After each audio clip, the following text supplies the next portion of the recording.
There's a story in John 11. A lot of you will know it. Some of you maybe not. And the story is ultimately about where Jesus turns up 4 days after someone has died and raises them back to life. And I'm not going to go through the whole story, but I'd never noted it until we're in pre-service prayer this morning. But it's verse 38 where it says this, and so like Jesus has turned up to the tomb of Lazarus. He's there with Lazarus' sisters, Mary and Martha, and he's wept with them. They've been crying like because their brothers died, right? And it says in verse 38, it says that Jesus intensely moved again and came to the tomb. And realize that when you read through the story, Jesus has not done much intense moving up until like a couple of moments before this. Like he delays his going there. Word gets sent that Lazarus is sick, and he delays his going there for an extra couple of days. Like that's not intensely moving, and then he gets a little bit closer, and when he turns up, then he intensely moves towards Mary and Martha and invites them in. But then it says he intensely moved again. But before all this, and we'll probably talk about this in a couple of weeks as we close what we're about to start, there's two comments that come from both Lazarus' sisters, and it was, Lord, if you were here, this wouldn't have happened. Anyone had that prayer on their heart? Like being gut-wrenching, something's happened, someone's done something. Maybe it's not that someone died. Maybe it's you lost your job at the most inconvenient moment. You're like, Jesus, if you were actually with me, this wouldn't have happened.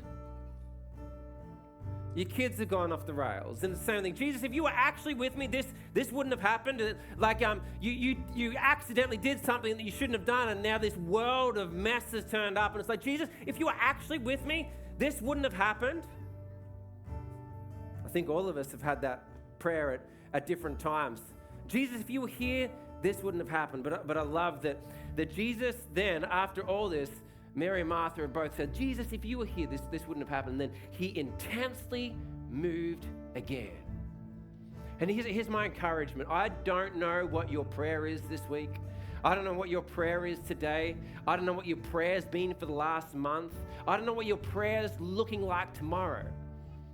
But I know that some of you are here perhaps, and that's the prayer in your heart. Like, Jesus, if you were here, like, it's not that you're saying that I don't believe you or I don't expect that you can do great things, but if you were here, and I feel there's this disconnection, because if you were here, this wouldn't have happened. And here's my encouragement to you.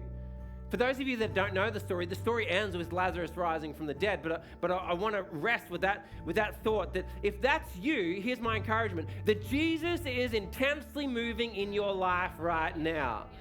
The prayer that you've got, Jesus is intensely moving. You might be praying for a family member, and you're not seeing it. Well, Jesus is intensely moving. You might be praying for your spouse and you're not seeing him move. Well, Jesus is intensely moving. It's over your finances and there's no breakthrough. It's over a situation. It's over, I don't know what it is. Here's my encouragement that Jesus is intensely moving. He hasn't forgotten you. He hasn't pushed you aside. He hasn't left you. He is intensely moving. So what I want us to do is, can we sing back through that bridge again? Let's sing back through that bridge, and I don't know what your prayer is, but how about you lift that prayer up to the King this morning? You lift that prayer up to Jesus this morning with the belief that he is intensely moving in your life, in your situation, in your circumstances. Yes, it is, God. Lift it up, church. Lift your voices. Victory is yours. Yes, it is. Yes, it is. Lift it up, church. Oh, oh, oh, oh. The battle is the Lord. Oh, yes, God. The victory is yours, God.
God, we want to say thank you. Jesus, we want to say thank you that you rose and that you reign, that you are victorious, God. You weren't just victorious once, you are victorious constantly. You were victorious today, Jesus. You are victorious consistently, always, never ceasing. And so, God, I want to pray for, I want to stand with those that are praying, Father. I want to stand with those that's their prayer. If you had have been here, or that's their sense, if you had have been here, God, I want to stand with them. I want to stand with us, Father, and declare and believe that you are intensely moving in their lives, in their prayer lives, in their families' lives, in their finances, in their circumstances, that you are intensely moving. And God, the belief is this, and our prayer is that as we come around what it is that we're talking about this morning, that we realize that you are intensely moving in this situation and in these situations. And so, God, we all say, amen. Amen. Well, thank you, band. Everyone else, welcome. You guys can take your seats. I will need that today. I know I'm normally noteless, but not today. So, hey, welcome. If you are visiting, if this is your first time, millionth time, whatever time, my name is Robert, and I am one of the pastors here at Epicentre Church, and we are thrilled to have you here with us in person as well as watching us online. So what we're going to do this morning is we're going to start a series, and it's a sermon series, and it's called More to the Story. The idea behind it is that we're going to go through a whole host of different topics. There'll be 3 topics over the next couple of weeks that we're going to, or few weeks that we're going to look at, highlighting that there's more to the story. And so the idea is this, that we're talking about things, and maybe I'm the only one, but there's a few people that I've spoken to, and they are in the same predicament as me. But there's certain happenings in life that we end up having a black and white view on why that's the case, and a black and white view on the solve or the solution to that problem. But the reality is, and I'll explain it a bit more in some detail in a minute, but the reality is that what we're talking about is incredibly nuanced. And there's as many different reasons people find themselves in these predicaments, and the solution to each predicament is as numerous as there are people involved in that. And so over the next few weeks, this is going to be trigger warning a little bit, because it's going to probably ramp up a little bit in some intensity. This is meant to be, for those of you that aren't aware, this is meant to be confronting, and this is meant to be gut-wrenching. So what we're going to be doing is, I'm not going to preach for 3 weeks. I'm going to interview people. And we're going to interview people from different walks of life, different outworkings that have gone through different aspects of life that we have, or at least I have, a black and white stance on. So this is what it's going to look like. This morning we're talking about homelessness. For those of you that live here in Echuca Moama, you'll know that homelessness is becoming a bigger and bigger problem. But here's my take on homelessness, or at least it was, that there is a very black and white reason as to why people are homeless. Or the vast majority of people are homeless for a black and white reason, and the solution to that is very black and white as well. But this is what I've come to realize, that the reality is that it is not black and white, as far as the reason that people are homeless isn't for the black and white assumptions that we have, or they're just lazy, they're just whatever. Like, it's not that. The amount of people that find themselves homeless, the reasons are, there is as many different reasons as there are people. And what we end up doing, or at least what I do, is that I take the percentile, like I say, the 1 or 2% of the population that find themselves in that, and brand the rest. As far as the reasons that we have, that we think people are like this, it's like 1% to 2% of the population. They may be just too lazy to get off their backsides and go and work harder. But then we brand that. I'm using that as the example. That may not be your perspective. It might be something else. But we end up branding everyone through the lens of which we see just a small percentile. But the reality is it's incredibly nuanced. So we're interviewing a couple of people this morning regarding that. Next week, we've got Teen Challenge coming. Do you guys know what Teen Challenge is?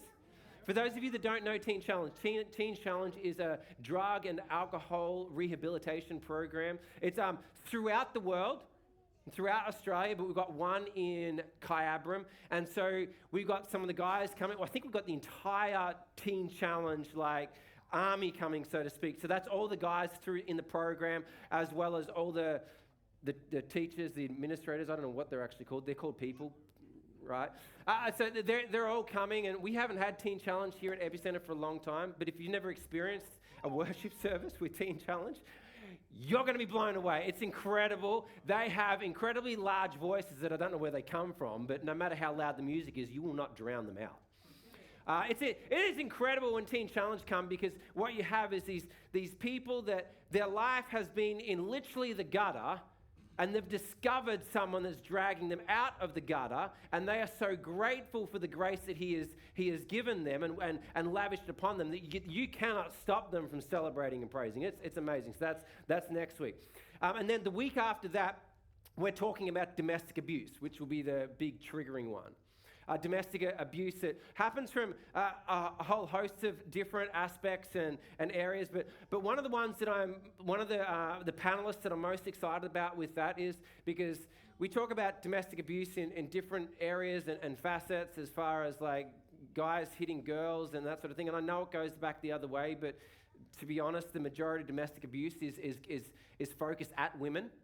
Okay, but one of the panelists that's coming, that their story is that they suffered domestic abuse through spiritual abuse. And we often don't talk about that at church. We try and actually keep that hush-hush and leave that alone, but it's huge. And here's my take on the black and white thoughts on that, because I've never actually said it in counselling sessions because I know it would not go well. But it was like, why don't they just leave? Yeah. Not as simple as that. And especially when the word of God has been used as a weapon to tell you that if you leave, you're a sinner, and if you leave, you're going to burn in hell, right? So the next handful of weeks are meant to be intense, are meant to be whatever you can conjure up, words, and because you know I'm not great with words. But it's meant to be that. And so this morning, we have, and I think one of them you don't know overly well. One of them you do know incredibly well, and you're probably going to be surprised that this is their story. But how about I get you guys to stand up, and we're going to welcome to the stage Renee Pitchler and Chris Stevenson.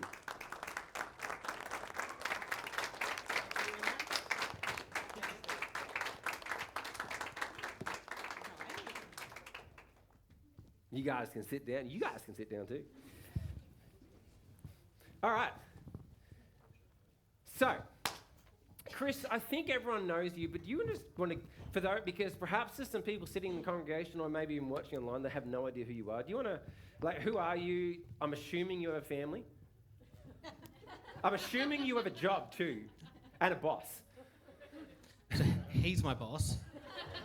So if you don't know me, my name's Chris. I'm one of the pastors here. My wife, Hannah, is also one of the pastors here. She was up here before doing the announcements with my oldest son, Harley. The little baby that's walking around, that's my youngest, Elsie. And I've got another one in the middle who is in the kids program at the moment. So, yes. Yeah. Yeah.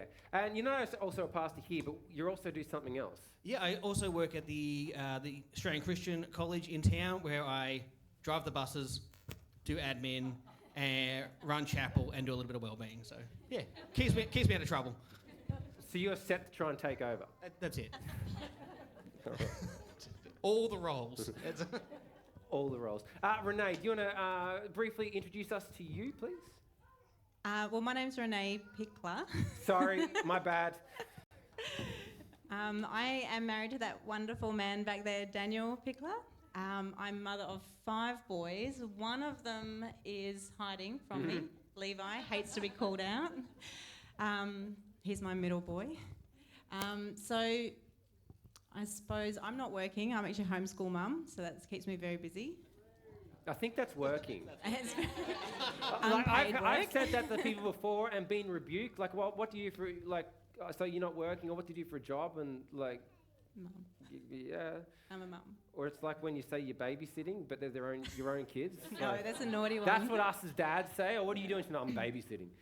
Sorry, I've hijacked your. No, you that's continue. fine. That's fine. So I'm not really sure what to tell you about myself. I have had a very interesting journey to get here. I am very excited when Rob reached out to hear some of my story, a little tiny piece of it. So I hope that it blesses you guys. But you have some incredible interests. Like you have a heart for community, don't you? I do. I am massively into community and creating connection in community. I don't want to see anybody left out. Right. So yeah, I've just discovered how much I enjoy working within my community, which is Kyabram. So sorry, Echuca. Yeah. Great. So both of these guys, homelessness is their story. It's not when I say their story, it's not the epicenter of their story, so to speak. Like it's not the whole part of their story. But both of you've had at least a season of homelessness, and it's looked in different ways. Like your story in comparison to Renee's looks different, but it's not to diminish one and elevate the other. Both of you have had that. So can you take us back to the moment when things first began to unravel? And I don't mind if you fight over who answers which question. Do you want me to go first, or you? All right, so I would say that I spent many years actually being vulnerable for homelessness before I became homeless. You could say that there was a few situations that were going on which made me vulnerable. So one was I was in and out of work, or I suppose it would be inconsistent work. Another one was I was in, are we allowed to say domestic violence yet? Yeah, absolutely. So I was also in a relationship that wasn't healthy, domestic violence. And I had limited resources, I suppose, for what I knew what services were out there at that time as well. So we struggled to pay rent, sometimes going without food, but there was always money for alcohol. I was involved with an alcoholic, so that was really tough. So I think that it was a slow, steady progress. I don't think I actually realised that I was going to become homeless, and it happened very suddenly for me. So how it started was I started to become aware that the relationship I was in was actually unsafe, and so that meant I needed another place to go. And during that time, I actually became a Christian, which was an incredible experience about, I was a Christian as I was becoming homeless, not, because of homeless, or not while I was homeless. So I had to go into refuge. And when I was in refuge, I thought it would be quite simple. I would look for a new house and I would move into that house, but it was actually incredibly challenging during that time. There was not really any housing available. Being a then single woman with 2 children meant that I was probably at the bottom of the list for getting a rental. So it was, a very, very challenging time. Homeless for probably about 9 months of moving around between refuges and in temporary housing with my 2 boys. Okay. Chris? So mine was a little bit more sudden than that. So about 12, 13 years ago, it was the end of my first marriage. So one night we'd had a massive fight, loud enough that the neighbours called the police. So obviously that ended that, and I was out of the house, and I didn't have a lot of connections in town, so I had nowhere to go. So I literally had nowhere to live. So because I'm stubborn and prideful, I didn't want to overstay my welcome at the few people that I did know in town. So I'd stay at their house for one night and then go, oh no, I'm good. And what I ended up doing, I ended up sleeping in my car at the Big W car park. I got a membership at the gym there because it's open 24/7. That way I could shower. I would do my laundry at the laundromat around the corner. I ate way too many meals at the Caledonian there because it was all in one spot. So I would go do my laundry, go get a counter meal, go dry my clothes, have a shower, sleep in my car. And I did that for 3.5 months on and off. And probably 2 nights out of the week, I'd go crash at somebody's house. And it's like, oh yeah, I'm just visiting, but I never wanted to overstay my welcome.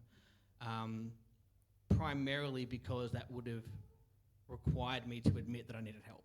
And I was not at that point where I was able mentally to do that. So I just pushed through. And it wasn't because I didn't have resources. I was working full time. I had money. There was just no housing.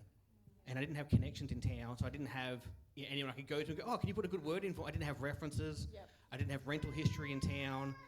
You go to if anyone's trying to rent at the moment, you go to an inspection, there's 40, 50 people queued up for it. It's not easy to find a house, and it wasn't that I couldn't afford one, but I had nowhere to go.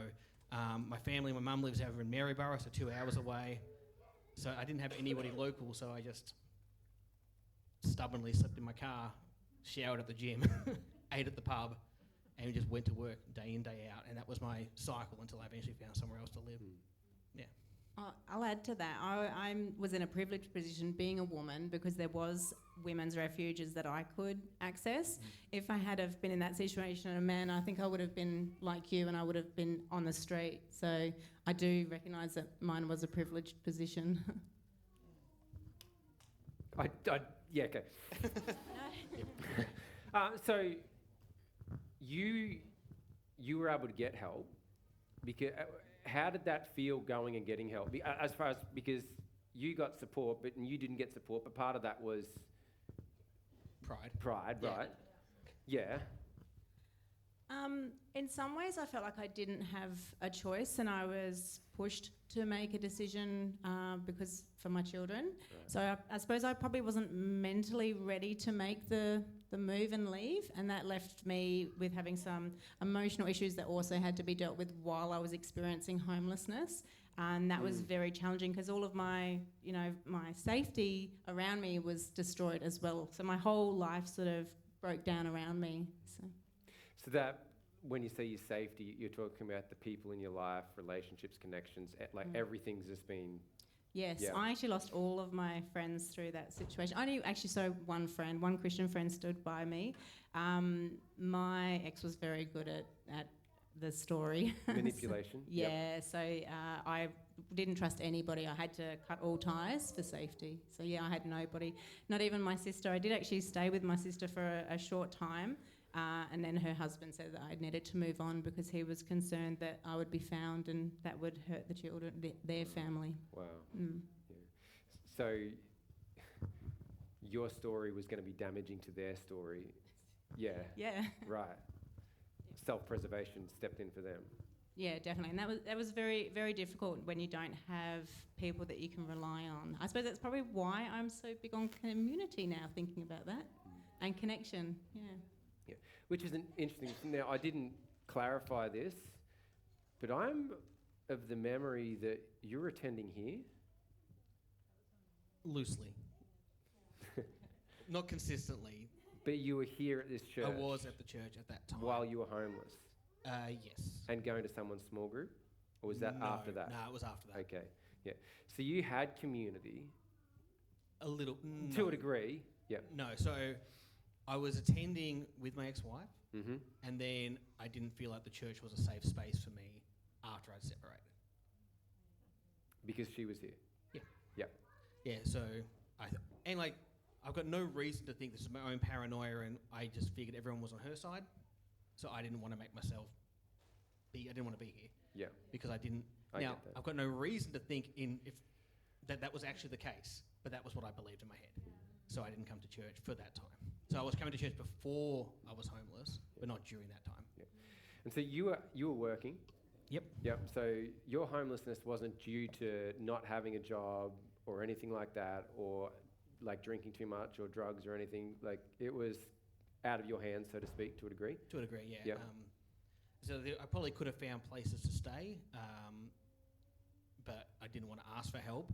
But yeah, financially, I could have paid a bond, I could have paid rent, no problem whatsoever. I was working full time, and I didn't care where I lived. I just wanted something, but there just wasn't anything available. It was, and the stuff there was such a market of competition for people trying to get the rentals in town. Yeah. Like you'd go to an inspection, 40, 50 people would be Right. queued up, and if you don't know the real estate, you get bumped down the list. Mm-hmm.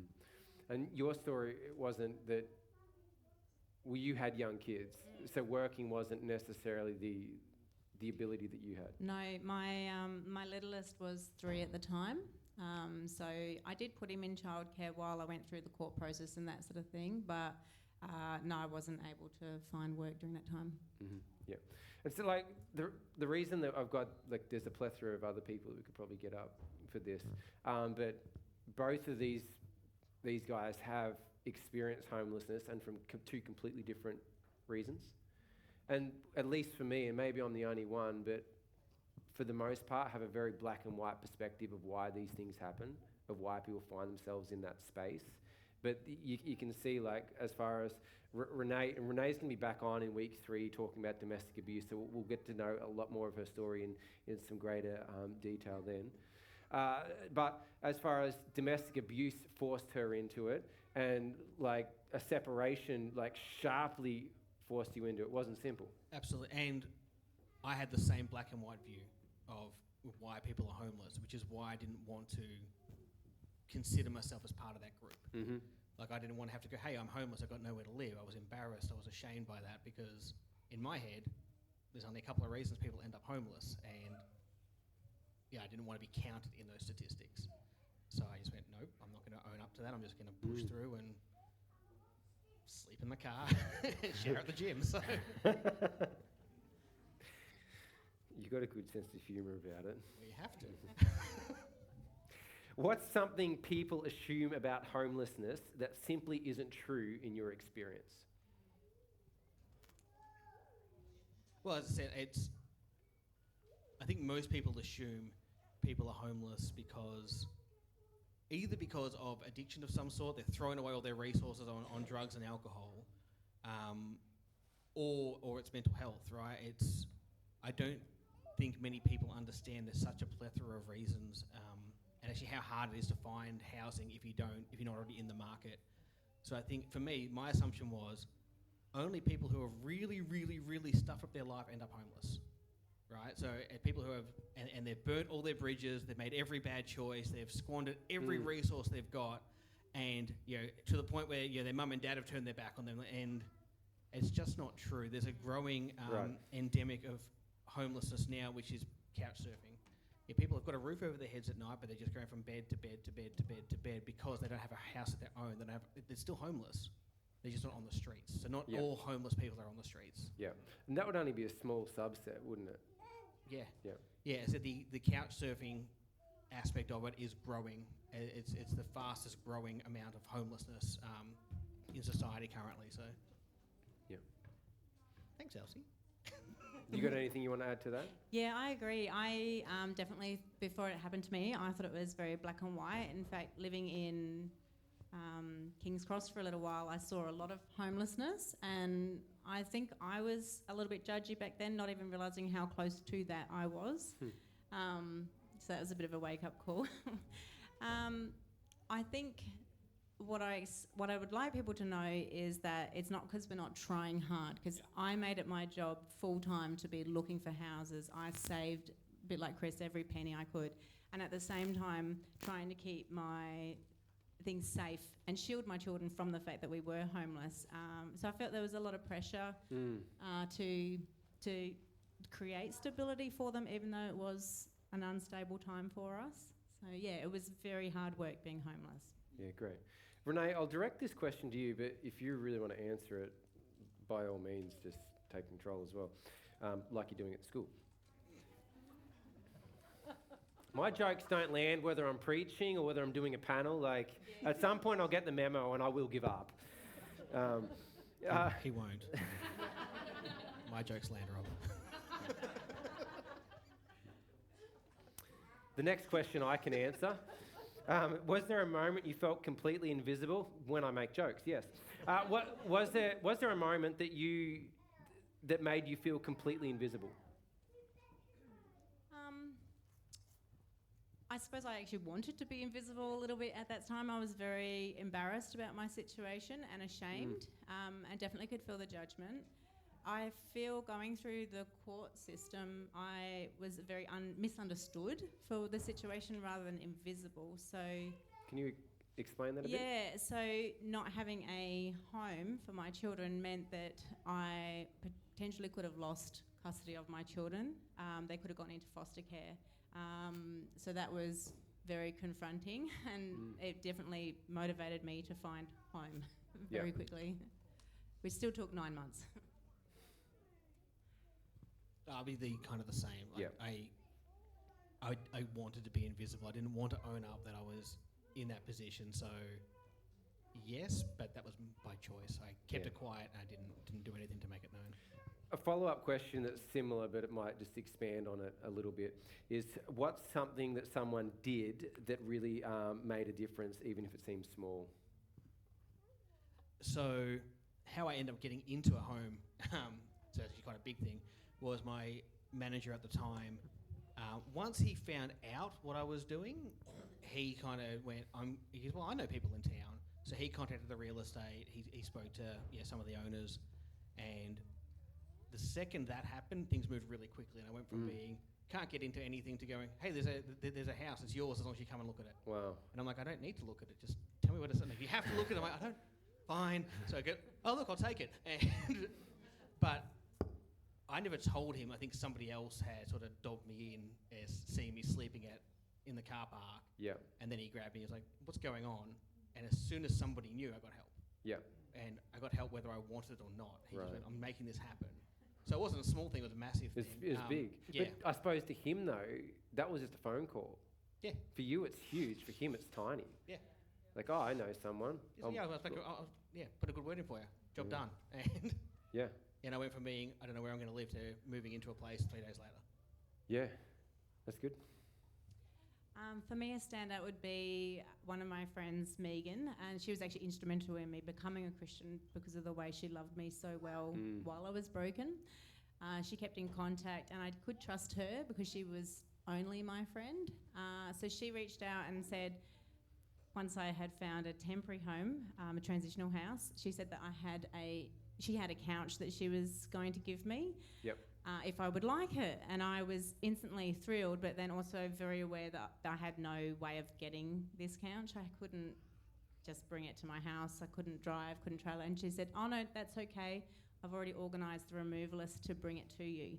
And that, it meant, it was meaningful in a way that she fully understood my situation and she wanted to gift me, but she didn't just gift me something generously, she actually went overboard.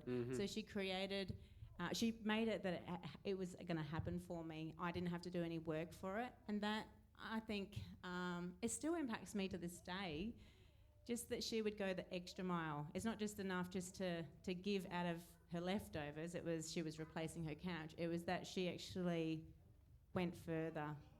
So, yeah. That's good. And that was a big thing, right? Similar to Chris.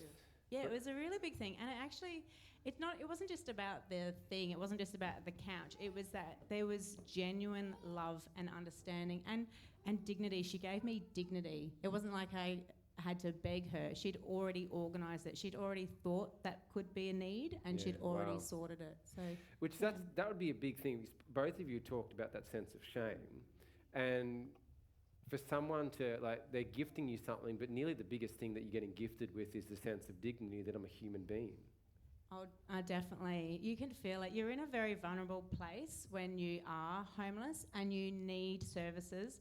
So you will humbly go to services, and it is embarrassing. And there are people that don't meet you where you are. They are above you, and you can feel it. And it doesn't feel nice. It actually, a bit like Chris, it actually makes you want to disengage from services. So yeah, it's really important that when we are loving people in the food bank and that, we're doing it from their humanity, from a level. We're genuinely loving, because that pretend love, it's very, you can feel it. Yeah. You might not respond to it or react because we need those services, but you can feel that judgment. How would you guys say that we can help be people that, like, if the only thing that we have to be able to gift to someone is to give them dignity? Like, I know there's a plethora of other things, but like, if one of the things we can greatly lead in is to, and I know this isn't in the questions, like, how can we gift someone dignity that's in that? What does that maybe look like? I actually feel it comes from the person that's giving first, and it comes from them understanding who they are and their own brokenness as a Christian, before they were a Christian, and who they were, and by knowing that we were also homeless, or we were also smelly, or we were also insert blank. then we realise that we were very undeserving as well. So we can come to that person as a hand up with not much judgment. Do you know what I mean? Like as a parallel. Right. It has to come from genuine love, genuinely seeing somebody's value, that Jesus died for that person, that they are, they're not just a lost, they're not just homeless, they're actually, Jesus was looking at them, thinking of them when he was on the cross. They have value, they have worth, and it's not for us to judge or minimise them. We don't know their potential. He has a plan for every single person. We just need to partner with that, and we're just called to love, genuinely love. Yep. Yeah, absolutely. And I would also say treat them as people, not projects. Definitely. That's great. Quite often it's that, I can use these services to get them up and I can fix them. It needs to start from treating them as people first. I've had a bit more experience chatting with people in that field. I've done over the last few weeks as well when we did the soup kitchen with YouTubers, and not everyone's ready to receive help or services yet, but they all want to be spoken to. They all want to sit down and have a chat. Like last week I sat down for an hour on the grass talking to a woman, and at the end she's like, "Thank you for talking with me." People don't talk to them very often because they go, "Oh, well, they're homeless, they don't look great," and they give them a wide berth. And I'm not saying not to be safe, be wise with your interactions, but they're people. God created them, they carry the image of God within them. Yeah, that's good. First and foremost.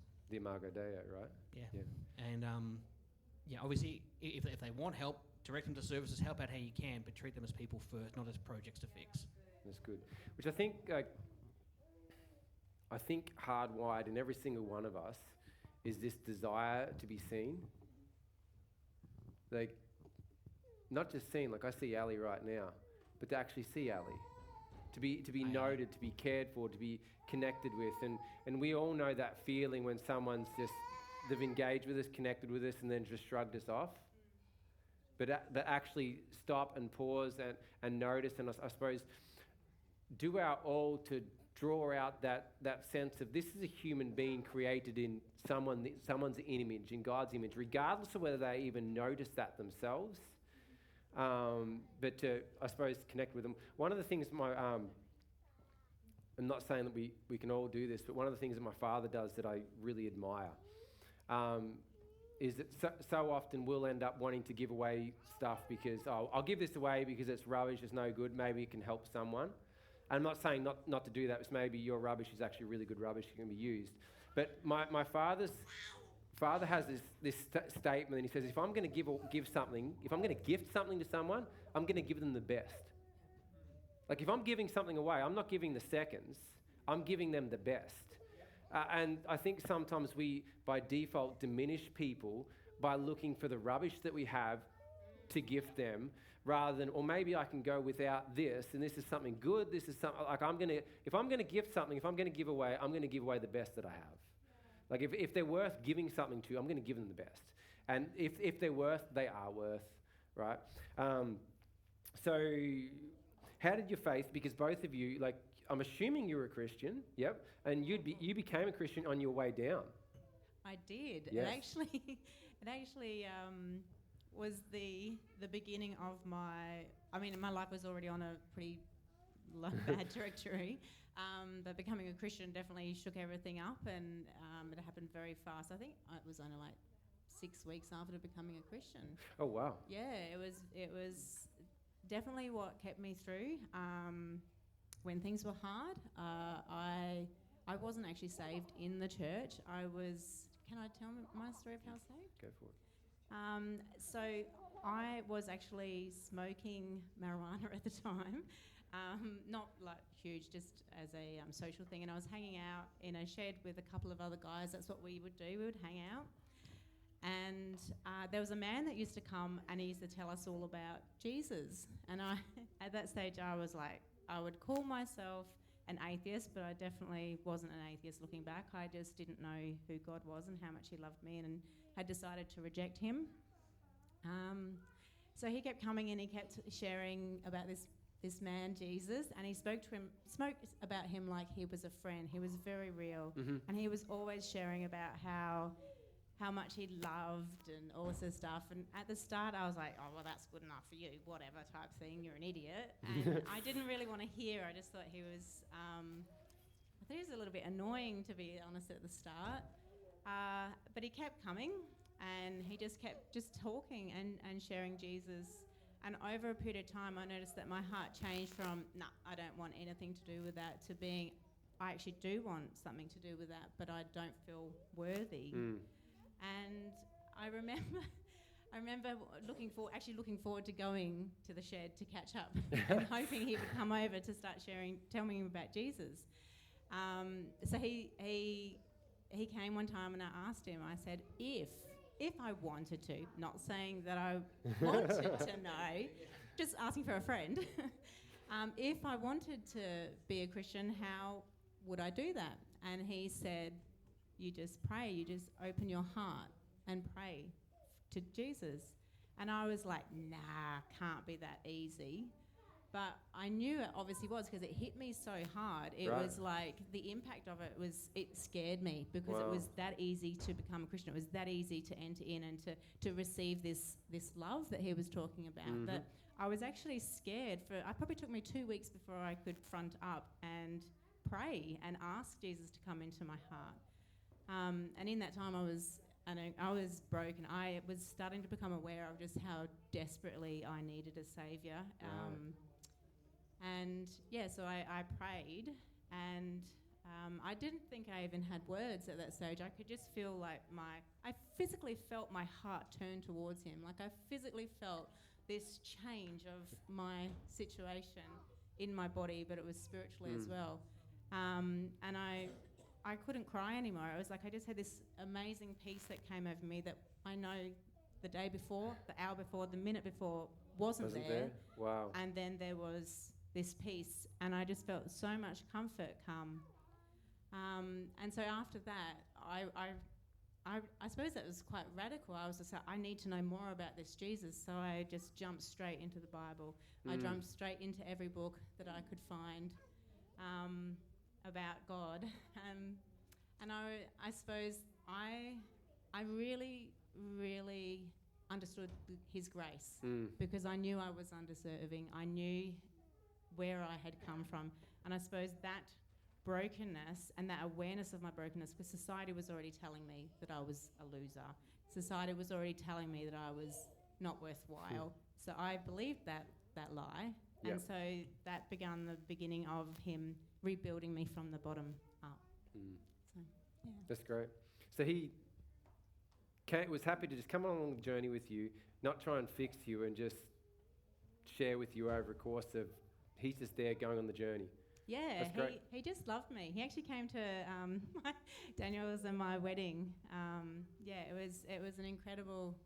And then as soon as that was over, he's out of my life and he's off, talking to somebody else about Jesus. But yeah, he just gave me value and just loved me with no conditions. Just shared Jesus. Yeah, good. What would either of you answer it? What would you say to someone right now who's sleeping rough and feels like they're at their end, or they're at the end?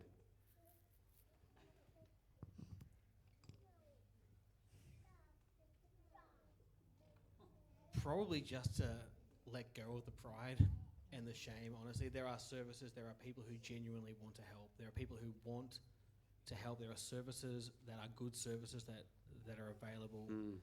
There are friends and family in your life, even if you don't recognise it, who want to help you, generally speaking.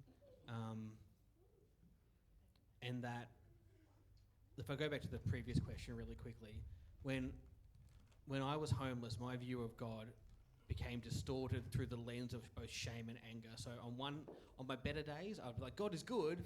That means I'm really, really bad for this to have happened to me. Wow. And on my bad days, God wasn't good. Like on my bad days, God did this to me. Right. Right? Not a healthy view, right? And yeah, particularly if you're a Christian, and that's not true. God is good. Circumstances may be bad. Yeah. Bad things happen, right? But God didn't cause them. I'm not even going to do the cliche that God will make it work out for good. Not even that. It's just that is not a reflection of God's character or God's nature. Yep. And if I'd held on to that better, I would have got help a lot earlier. But because on one hand, I'm like, I felt shame. So I was like, I can't do it because, you know, God's good. He gave me all this stuff and I've thrown it all away. And on the other hand, I'm like, God's not good at all. And he's annoyed at me, which is why this is happening to me. So I would say to someone who is in that situation is that think through what you know is good.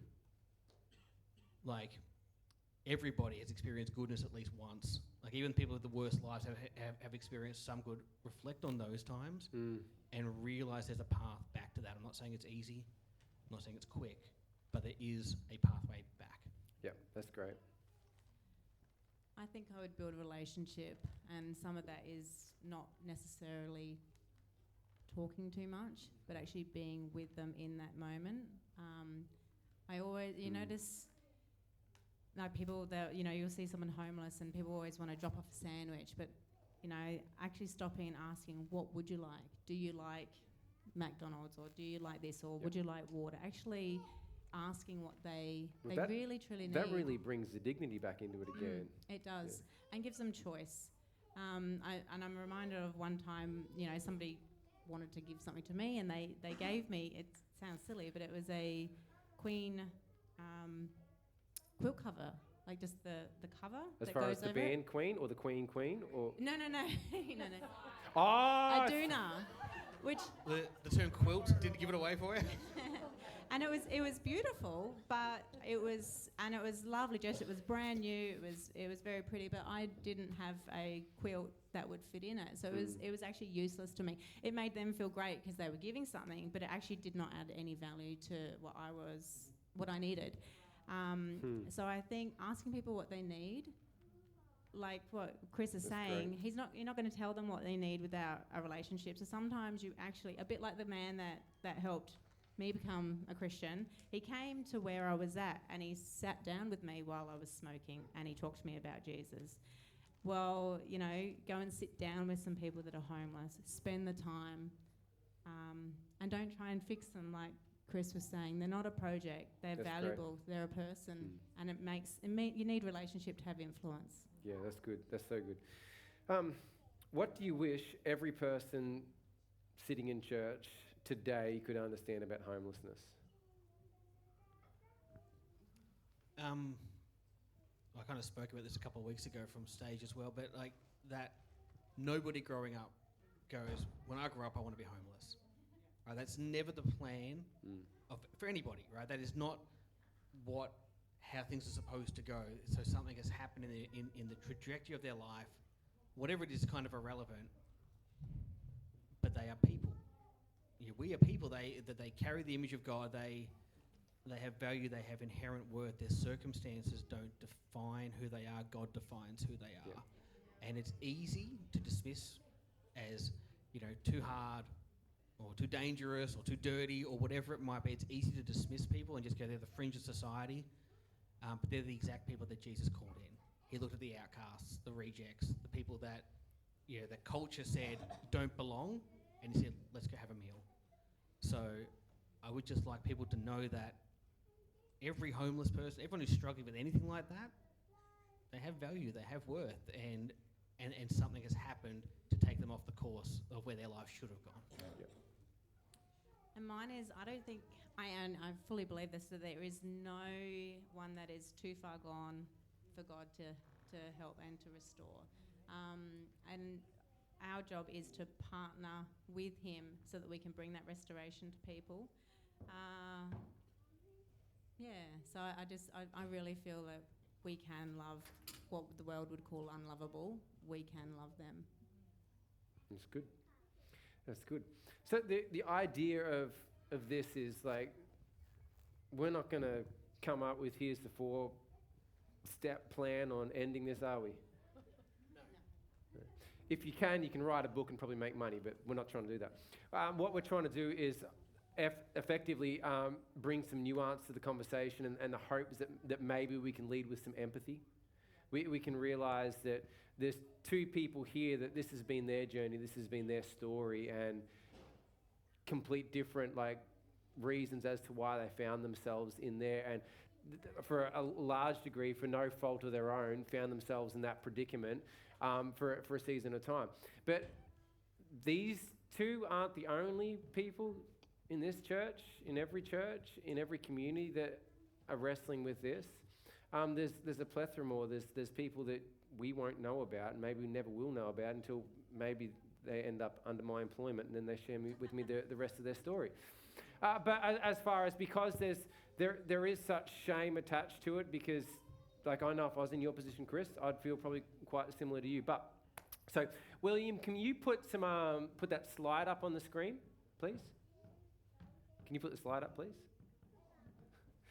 So if this is something that you are grappling with or wrestling with, can you put it up on the side screens as well, please? Yep. So if this is something that is affecting you or is affecting someone that you know, some resources are this. As far as Anglicare, you can reach out to Anglicare, and they would love to help, and they would love to engage, and they would love to connect. And so their encouragement would be to not lead with shame, so to speak, but lead with transparency and reach out. And the other one is Noonda. I can't hear. Noonda. However it was pronounced. That wasn't my way of pronouncing. You can contact them and choose option 3. If this is something that you're wrestling with, or someone that you know is wrestling with, do that. But maybe the other thing of what do I do? Or how can I help? How can I support? Maybe it follows suit with what Renee said. Instead of assuming what it is that they need, we ask the question of, what food do you want? What bedding do you want? What king size, queen size quilts do you want? Ask the question, let's be people that don't just see a need and try and fill it, but let's be people that see perhaps a need and respond with trying to inject dignity into that need. Make sense? So how about you stand? I'm going to pray. Can we give a round of applause for these two?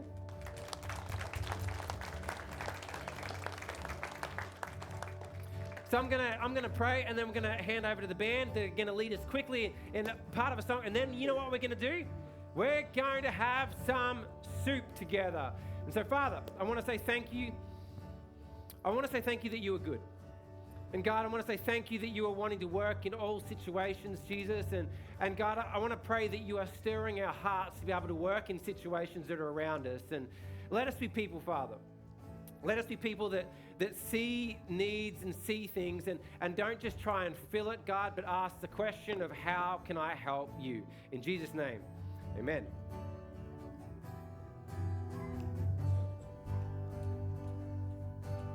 The joy of the Lord is my strength. Sing it again. The joy of the Lord is my strength. Oh my soul, bless his name. Let all that is within me say, the joy of the Lord is my strength. Sing it again. The joy of the Lord is my strength. The joy of the Lord is my strength. Oh my soul. Oh my soul, bless his name. Let all that is within. Oh my soul. Oh my soul, bless his name. Let all that is within me say, oh my soul, bless his name. Let all that is within me say, the joy of the Lord is my strength. Thank you so much for coming today. It has been a pleasure. Soup is warm and ready. Why don't you go get some? Yummy.